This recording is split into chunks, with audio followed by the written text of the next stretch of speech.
Hello, my name is Chef Mark. I'm the chef de cuisine here at 53 in New York City. Gonna be creating one of our signature dishes, the Eel Club. So we're gonna grill up some baguette, brushed with a little brown butter. Gonna sear some foie gras, cook it down a little bit. I have unagi with our house-made teriyaki sauce in the oven. Get that little glaze. And we're gonna place the foie gras down. So get it hot, just gonna sear it off.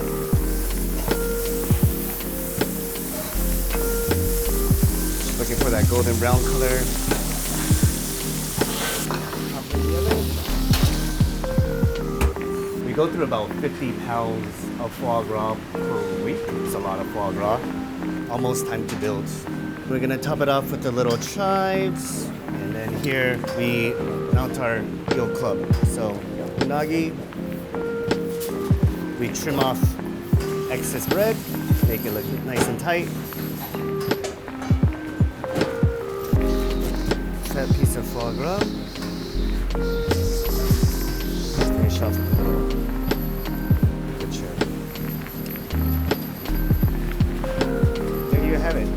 That's our Eel Club.